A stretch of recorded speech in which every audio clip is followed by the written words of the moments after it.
Por ahora voy a ceder la palabra al profesor Matías Lanchini, quien se encuentra adscrito a la Facultad de Derecho de la Universidad de Buenos Aires en Argentina y quien es autor y colaborador de distintas obras de relevancia en el derecho del trabajo. Es un miembro distinguido de la sección argentina de jóvenes juristas y ha enfocado su trabajo al estudio de las relaciones laborales de los trabajadores al servicio del Estado, justamente nuestro tema del día de hoy. Adelante, por favor, profesor Lanchini. Buenas tardes para todos y todas. Gracias a Oscar por la invitación a esta tan importante conferencia. Gracias también a la diputada Cano y gracias a la sección de jóvenes juristas de la Asociación Mexicana de Derecho del Trabajo por la invitación. Nosotros en Argentina, desde el año 1957 y reforzado en el año 94 con la reforma constitucional, tenemos como principio protectorio la que alcanza este, digamos, como principio importante del derecho del trabajo, el principio protectorio, que alcanza sin distinción a los trabajadores públicos y privados, en el artículo 14 bis de la Constitución, sobre todo en materia de las condiciones dignas y equitativas de labor. Este principio protectorio es el que campea todo el ordenamiento laboral, tanto público como privado, y que el que debe ser, digamos, el principio rector en este contexto de la pandemia del COVID-19. A partir de que, digamos, en Argentina tuvimos el primer caso de COVID-19 el 3 de marzo de este año, empezaron a sancionarse una serie de normas, no leyes, sino normas de excepción, normas administrativas. Se empezaron a sancionar un conjunto de leyes que, por así decirlo, forman una convergencia normativa de excepción, una convergencia normativa de empleo público de excepción que tiene en principio diferentes jurisdicciones, algunas son nacionales y otras provinciales, como también diferentes órganos administrativos, diferentes jerarquías, decretos que se van complementando con resoluciones, que a su vez se van articulando con disposiciones. Y estas normativas que regulan aspectos referidos a empleo público, en general tienen dos tipos de naturaleza. Algunas de ellas son normativas de alcance general para todo el empleo y la producción, con proyecciones al empleo público, o eh, normativas que regulan la totalidad del empleo y que digamos, como regulan la totalidad del empleo, también se aplican al empleo público, y otras normativas específicas relativas a los trabajadores del servicio público. Y también nosotros en general, digamos, para hacer un panorama cronológico, tenemos dos, con lo que tiene que ver con las regulaciones laborales a partir del contexto del COVID-19, dos grandes momentos. Desde el 6 de marzo hasta el 19 de marzo, donde el Estado Nacional lo que hace es, donde el Estado Nacional lo que hace es decretar la emergencia sanitaria, y luego del 19 de marzo en adelante, donde además de la emergencia sanitaria se decreta un aislamiento social preventivo y obligatorio para todas las personas. Del 3 de marzo, 6 de marzo, que aparecieron los primeros casos, hasta el 19 de marzo, la regla general era que trabajaban todos, menos aquellos casos exceptuados de trabajar. Los casos riesgosos, los casos sospechosos, los trabajadores esenciales, pero todos trabajaban todos, menos los casos exceptuados. A partir del 19 de marzo, trabajan algunos y todos están en aislamiento. Y también, digamos, a partir de todas estas normas de excepción de empleo público, generan dos tipos de trabajadores. Algunos, digamos, los que tienen que seguir sí o sí prestando funciones porque la actividad es esencial para la vida, la seguridad y la salud de las personas, por ejemplo, los médicos, los enfermeros, la policía, tienen que sí o sí seguir prestando funciones en el lugar de trabajo, y los que están dispensados de concurrir a trabajar. A su vez, dentro de las personas que están dispensadas de ir a trabajar, hay dos subtipos, dos, digamos, subespecies de las personas dispensadas. aquellos que están licenciados no tienen que prestar funciones, y aquellos que tienen que hacer, en la medida de las posibilidades, teletrabajo o trabajo remoto, habla nuestra normativa de excepción. Haciendo un breve análisis cronológico de cómo fueron las regulaciones normativas de todo este cúmulo de regulaciones en materia de empleo público en función del COVID-19, en fecha, y van a ver ustedes cómo va avanzando en su intensidad. En fecha 6 de marzo del año 2020, el Ministerio de Trabajo resuelve licenciar voluntariamente, no obligatoriamente, licenciar voluntariamente a aquellas personas que habían vuelto de viajes de Europa, Asia, Estados Unidos, etcétera, etcétera. También es importante destacar que en esta licencia que se le daba a aquellas personas que volvían de Europa era tanto para el ámbito público como para el ámbito privado. Incluso, decía la resolución 178 del Ministerio de Trabajo, incluso abarcaba a los locadores de servicio. El Colega de Colombia hablaba que ya es un problema que los trabajadores prestadores de servicio, intuyo que es el problema que nosotros tenemos acá en Argentina, que hay muchos prestadores del Estado que en vez de ser trabajadores dependientes son locadores de servicio, le facturan por servicios al Estado. La norma también aclaraba que esas personas que volvían de Europa y eran locadores de servicio con el Estado también entraban en esta licencia voluntaria. Esto duró pocos días, porque el 12 de marzo del año 2020, el Estado, mediante el decreto 260, estipula la ampliación de la emergencia sanitaria y dispone el aislamiento obligatorio, pero no para todas las personas. Dispone el aislamiento obligatorio para aquellos casos sospechosos de COVID-19. Casos sospechosos de COVID-19 eran quienes habían vuelto de viajar de Europa, quienes habían contraído la enfermedad, obviamente, quienes tenían síntomas de la enfermedad, o sea, todavía no estaba diagnosticada, pero ya había una sintomatología de que podía llegar a ser COVID-19, y aquellos casos estrechos, es decir, familiares, personas vinculadas con personas que hayan viajado. Para todas estas personas se les daba una licencia, sea en el ámbito público o privado, una licencia de 14 días corridos. Licencia que tenía que ser con goce de haberes.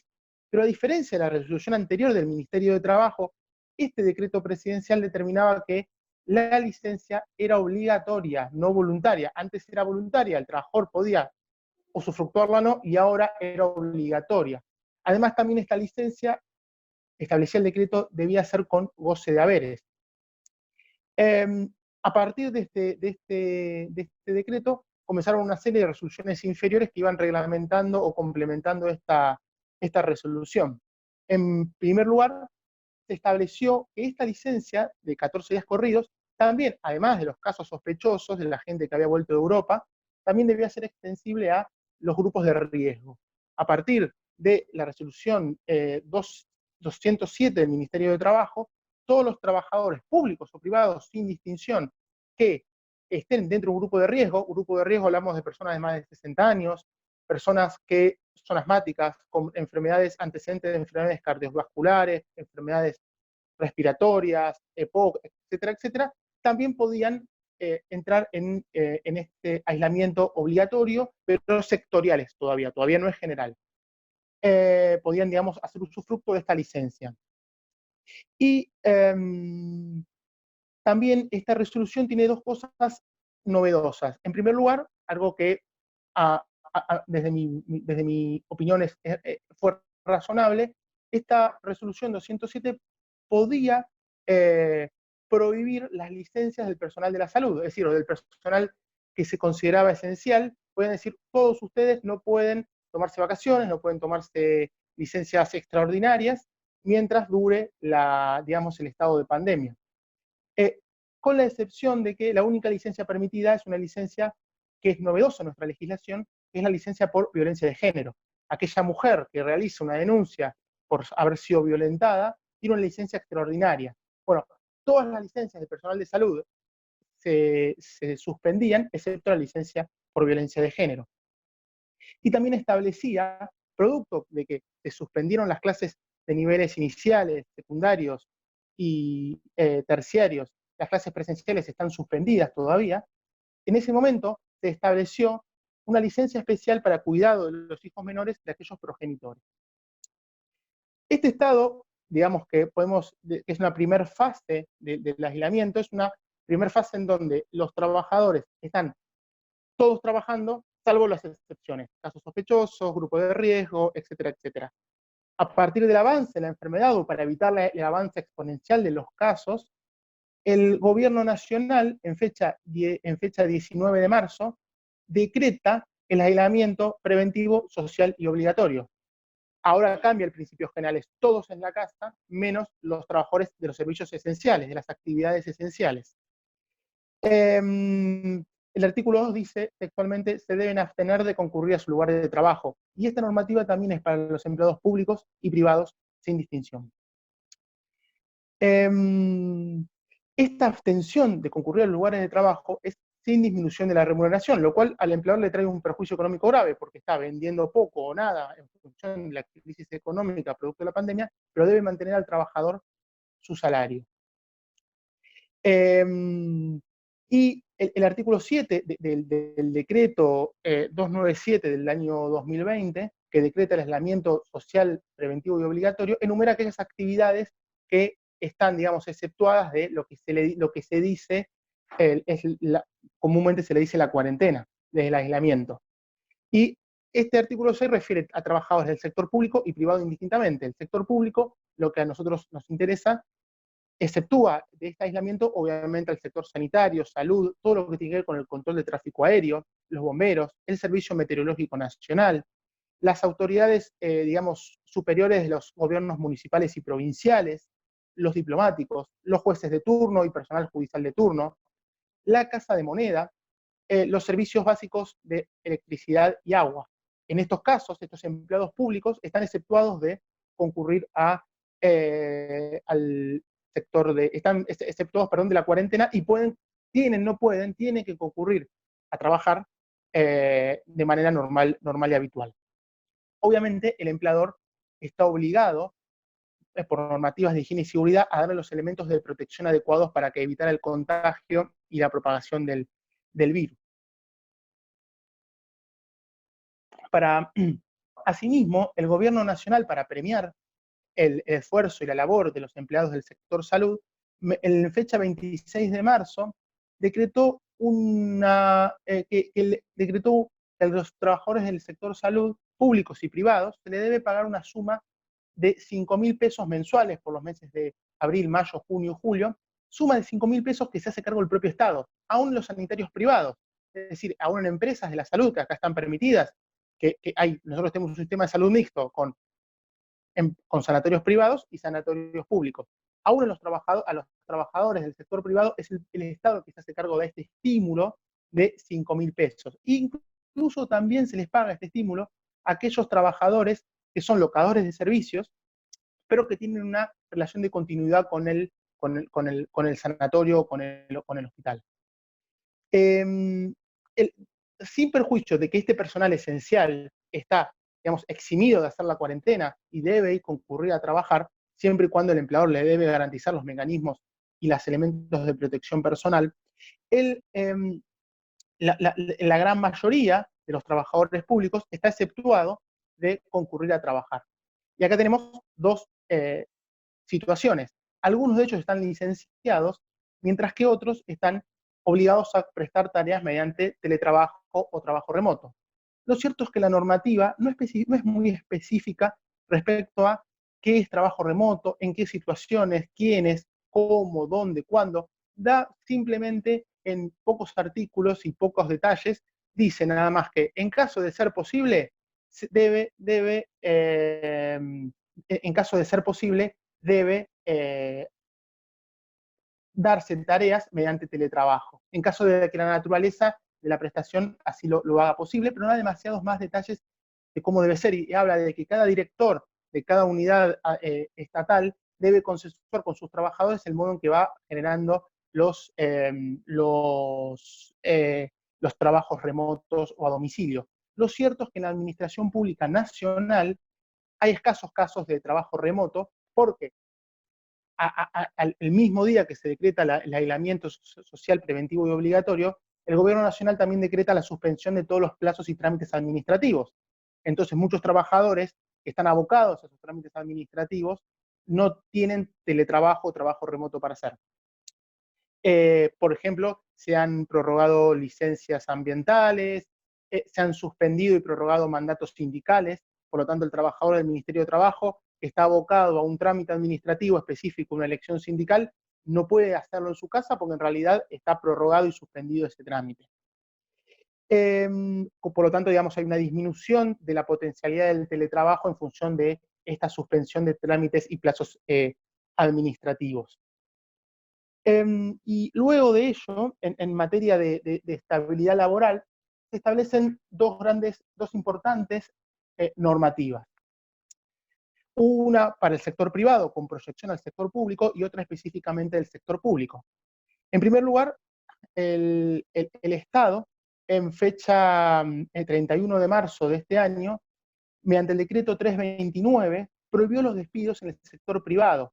Nosotros tenemos una figura en la ley de contrato de trabajo que permite, por situaciones de fuerza mayor, y la pandemia es una fuerza mayor, permite despidos por fuerza mayor, abonando la mitad de la indemnización correspondiente, o bien suspensiones por causa de fuerza mayor. El Estado bloquea esta posibilidad, prohibiendo los despidos por el plazo de 60 días. Para los trabajadores del sector privado, el empleador no puede despedir ni puede suspender. Y esto tiene una proyección en el ámbito público, porque nosotros tenemos un sistema de empresas públicas donde no se le aplica la ley del trabajador estatal, sino que se le aplica la ley de contrato de trabajo. Es decir, son son órganos del Estado donde por decisión administrativa se decidió que no se le aplique la ley de los empleados públicos, sino que se aplique la ley de contrato de trabajo del empleo privado. Entonces, en estas empresas públicas como Casa de Moneda, YPF, Yacimientos Petrolíferos, INVAP, que es una empresa estatal de investigación, y otros órganos descentralizados como la ANSES, que es nuestro organismo de seguridad social por excelencia, en estos casos se aplica la ley de contrato de trabajo y en virtud del decreto del presidente están prohibidos los despidos y las suspensiones. Pero además, en materia propia y específica de empleo público, por decreto 328 del mismo día, del 31 de marzo, se prorrogaron las designaciones transitorias. Nosotros también en materia de empleo público tenemos un sistema mixto de plantas permanentes por concurso y de lamentables proliferaciones de contratos o designaciones transitorias que no, digamos que se van año a año prorrogando sin una vocación de estabilidad. El gobierno lo que hizo mediante este decreto para proteger a estos trabajadores transitorios es prorrogar las designaciones por un plazo de 180 días. Lo que quiere decir es que por este plazo, desde que se decretó el 31 de marzo hasta 180 días, no se puede, no se puede despedir trabajadores contratados. En definitiva, este es un poco el repaso, la cronología de las normas. Nosotros hoy tendríamos tres problemáticas en torno al empleo público, tres grandes problemáticas que son muy serias. En primer lugar, un tema salarial. Si bien hoy no está en discusión en principio que exista una reducción salarial en los trabajadores públicos, como sí se está discutiendo en el sector privado, donde hay mesas de diálogo y se está habilitando la posibilidad de que por negociación colectiva haya reducción de salario de los trabajadores privados, hoy en Argentina no estamos discutiendo no parecería que no vaya a haber una reducción de salarios del sector público, pero sí tenemos nosotros un gran problema de inflación en los últimos años. El año pasado la inflación fue del 55%, y este año, si bien en los primeros meses había una proyección a la baja, con el contexto de la crisis económica y la pandemia se está disparando, y al día de hoy hay aproximadamente entre un 10 y un 12% de inflación acumulada. Y en este contexto resultaría difícil imaginar que se pueda habilitar una mesa de negociación colectiva para lograr un aumento de los trabajadores estatales. Porque si el Estado tiene que utilizar sus recursos para la crisis sanitaria, los empleados privados están, reduciendo sus salarios, en este contexto donde generalmente en abril y mayo de todos los años es la ronda negocial de los empleados públicos, en este momento no se están sentando a negociar porque hay otras prioridades. Entonces, si bien no hay una reducción directa de los salarios, sí hay una reducción nominal, porque la inflación todos los meses va comiendo una parte importante del salario de los trabajadores estatales. Otra de las problemáticas de los trabajadores estatales es un poco lo que dije antes, esta situación que hay poco detalle o poca regulación sobre el teletrabajo, sobre el trabajo no presencial o el trabajo remoto o el trabajo virtual. En la resolución 207 no da demasiados detalles de qué manera, de cómo, cuándo y qué se debe hacer por teletrabajo. Dice digamos, de manera muy difusa que cada director va a poder consensuar con su trabajador la manera en que se hace el teletrabajo en caso de que sea posible, que, digamos, es muy, hoy por hoy está habiendo una gran problemática en el sector docente. Nosotros también tenemos un sistema mixto de docencia privada y pública, y los docentes públicos, que son trabajadores públicos también, están teniendo un grave problema en función del teletrabajo, porque si bien están suspendidas las clases presenciales, continúa el ciclo lectivo. Eso implica que los docentes tienen que estar todo el tiempo mandando, digamos, tareas, exámenes virtuales, corrigiendo, y muchas veces pasan entre 10, 12 o 13 horas frente a la computadora, frente al celular, frente al dispositivo, con las consecuencias negativas que ello tiene para la salud. Es decir, el teletrabajo lo que hace en definitiva un poco es que borra esta frontera entre el tiempo laboral en beneficio propio y el tiempo, perdón, laboral en beneficio del empleador y el tiempo propio del trabajador. Esta frontera se hace más difusa, se borra, y hay una colisión, digamos, entre los espacios familiares y los espacios laborales. En ese caso, está siendo hoy particularmente muy problemático en la actividad docente de los empleados públicos docentes, donde, digamos, están sobrecargados de funciones y no pueden, digamos, están sobrecargados de funciones virtuales, y esto le está trayendo problemas, digamos, a la salud. Y por último, el último gran problema que tenemos es a nivel local, a nivel municipal de la ciudad de Buenos Aires, es la falta de elementos de protección laboral y la falta de elementos de protección para evitar el contagio. Con esto ya cierro, sé que me quedan los últimos dos minutos.